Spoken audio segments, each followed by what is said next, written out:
Welcome back to Island Bike Life. Today, we're going to be taking another how-to look as it relates to the Star Ratchet system, which is proprietary to the DT Swiss brand of hubs. This is going to be relatable to the 350 hubs, which I have on my bike presently, as well as the 240S hubs. It comes with three different types of Star Ratchets that you can get: the 18, the 36, and the 54. We're going to take a look at how you remove and install each of these. They're all exactly the same. And what the sound difference is and the points of engagement and what that means when you're on the trail riding your bike. First things first, let's look at the tools that we're going to need. Unlike most jobs, this one is actually really straightforward and doesn't really require almost any tools at all. Depending on your rear axle, you might need an Allen key to get your wheel off. You are going to need the Star Ratchet kit of your choice that you can get from Rock City Cycles or various other online retailers. In that kit is enough assembly grease to last you a lifetime. The ratchet systems themselves, starting from the left, are the 18, the 36, and the 54 tooth respectively. Each ratchet will decrease the degrees of engagement by about half. With this increased engagement, however, does come an increased cost. The 18 sits at 20 degrees and is about a $75 option. The 36 comes in at 10 degrees and is about $150, and finally the 54 drops the engagement down to 6.6 degrees at a price of about $225. All of these prices are in Canadian, not US, so keep that in mind. With your wheel out of the bike, the first step is to remove the cassette and the freehub body. Simply brace the wheel and pull the cassette straight up. The free hub will lift straight off with very little effort. Take note of the spring orientation inside. The larger end rests upon the bearing side of the free hub. There is a small collar which will need to be removed, and then the ratchets themselves. Inside the hub shell is another spring which has the same orientation of the larger side resting against the bearing on the inside of the hub.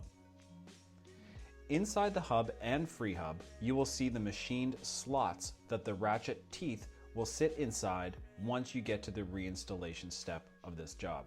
The application on the grease is very straightforward. Just a very small amount will do. If you use too much, you risk that the ratchets will slip when pedaling and potentially cause damage. Too little, and you're going to prematurely wear them. You want to take a small amount of grease and apply it in a thin layer over all of the ratcheting surfaces. Try to make sure there is a layer in each notch and that there isn't any buildup in one area over another. Repeat this for both sides of the ratchet. For the reinstall, just put it all back together in the opposite order. The spring will go in first, followed by the ratchets and the collar, with the second spring on top. Take the cassette with the free hub body still installed and press it back on. It might take a small amount of downward pressure and some adjustment left or right to ensure the alignment on the ratchet teeth into the keyed notches before it will go down. Once it is lined up, you will notice it go into place with a distinct click, and you are good to go. With that out of the way, here is some audio reference between these three setups.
So there you go.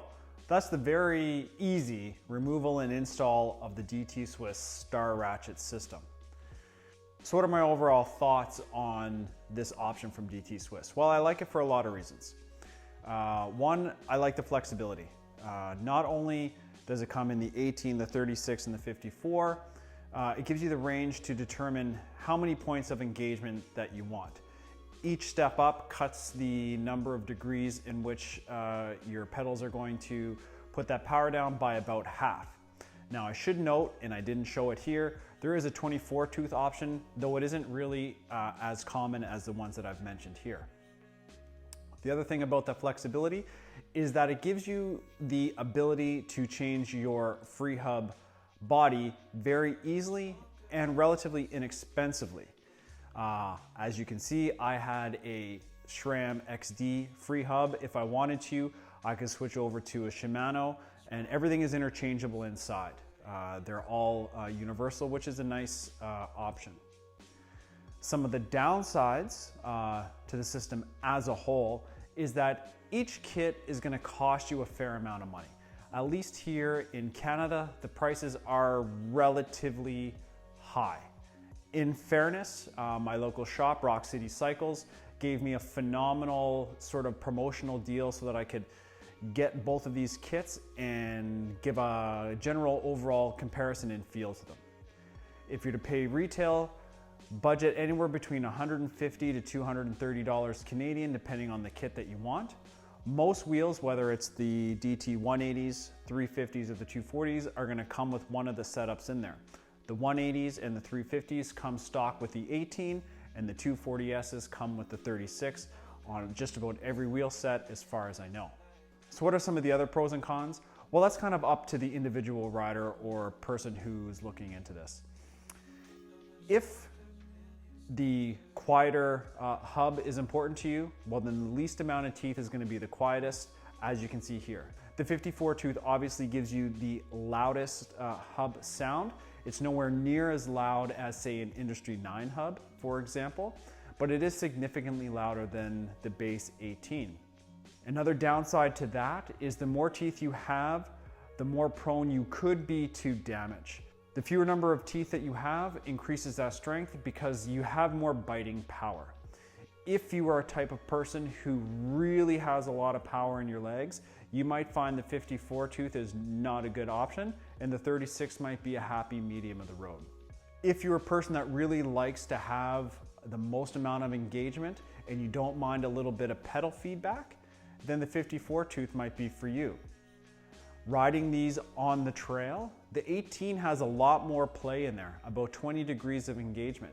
So over rough and chundery or janky sections where my pedals are moving around a little bit as I'm moving through those sections of trail, I get no negative pedal feedback. Whereas on the 54 tooth, I certainly can and do more often. So again, the 36 is a nice middle of the road when it comes to that sort of thing. And overall, I'm really happy with the quality. I haven't had any issues personally. I have found historically DT hubs to be completely bomb-proof. Even a very good friend of mine who is notorious for exploding hubs of every brand, of every type of engagement system, has yet to damage one of these DT 350s. And for me, knowing that guy, that's saying a lot. If you like this how-to, check out the channel. There's some other similar videos on here that'll help keep your bike in tip-top shape and rolling on the trails. If you do like what I'm doing here, think about hitting the subscribe and the like button. Leave me a comment down below and come and find me on Instagram. And as always, thanks again for watching. Now let's go hit the trails.